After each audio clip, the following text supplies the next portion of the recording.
Hi, I'm Abs, and in this video I'm going to be going over my watercolor painting process for this BUU and VENOM crossover. Starting off with the sketch, this is the part where I'm doing a lot of experimenting and just trying to feel out what kind of pose will work. As you'll see, I go over several different versions of this. I keep erasing and fixing things up. I'm often not happy with how it looks, so I keep changing the poses. I change the arms and the legs multiple times. I decided to leave it all in here so you can see how many revisions and trial and error it takes to get to the final result. Well, at least for me anyways. You'll see some really weird poses that I tried out that really did not work at all. Legs looking really weird in places, so yeah, enjoy that. Now I'll just let the sketch play on and I'll chime back in once the coloring begins.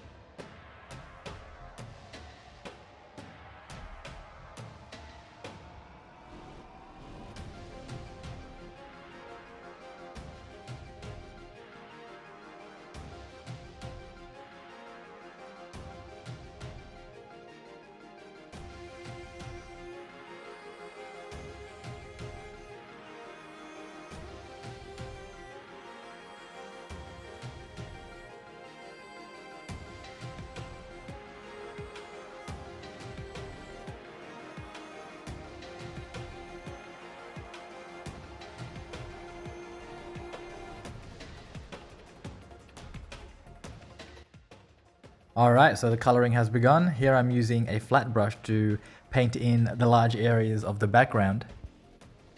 So before we go into the process, I'll just talk about the materials I'm using.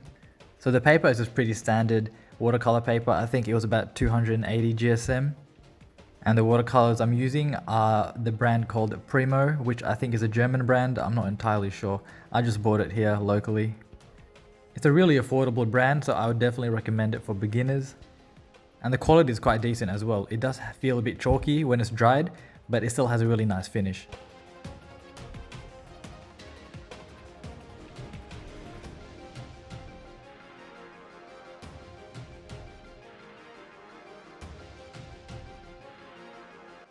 Now I really love working with watercolor, but it can be a little bit unpredictable sometimes.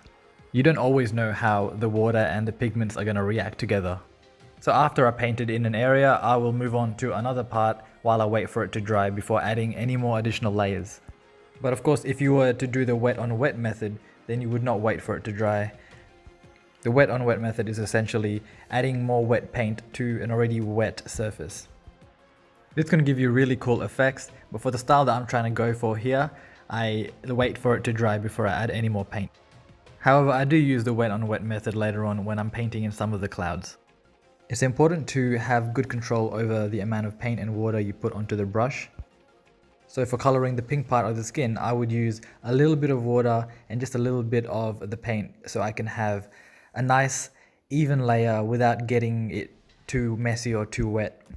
When painting in some of the smaller areas, I do tend to use a round brush for better control. And I use a very fine brush for the really tight spaces. You can see that as I'm building up more layers and waiting for it to dry, I work on other parts of the drawing. If you do want it to dry quicker, you can use a hair dryer, which I've seen a lot of YouTubers use. I've never used it myself because by the time I'm done working on other areas, it's usually already dried.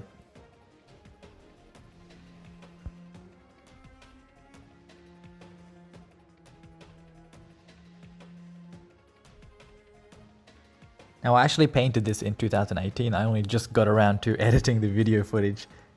So while I was watching this again, I definitely noticed a few things that I would have done differently.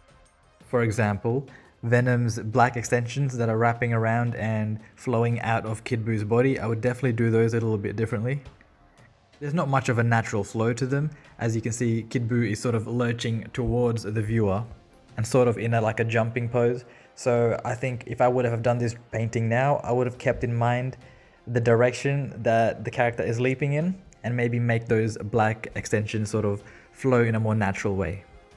And I'm going to be honest, I'm not entirely sure what I was doing with that pink sort of arc around BUU just above him there. It sort of just came to me that I wanted to add a bit more to the composition. I don't really regret it. I think it's alright that I left it in there. I'm just not sure where my thought process was with that. I remember painting this piece in preparation for London Comic Con 2018. I needed some new prints, and I've always loved Kid BUU. He's my favorite anime villain, and of course I've always loved Venom as well. And I think around that time Venom was being hyped because there was some news about the movie, so it just felt real natural to sort of combine them together at that time. And a lot of people tend to say that this is one hell of a dangerous combination, and I agree. Towards the end, I use colored pencil to add some details in the terrain and in parts of Kid BUU as well. And I also use a white gel pen for some of the effects you see in making the shine from the orbs, as well as from that arc up there, and for the saliva surrounding its tongue. Here's the final painting. Hope you like it. There are prints available on my website at abs-art.com, and the original is also up for sale. Thanks so much for watching. Please do subscribe if you want to see more videos, and I'll see you at the next one. Take care guys. Catch you later.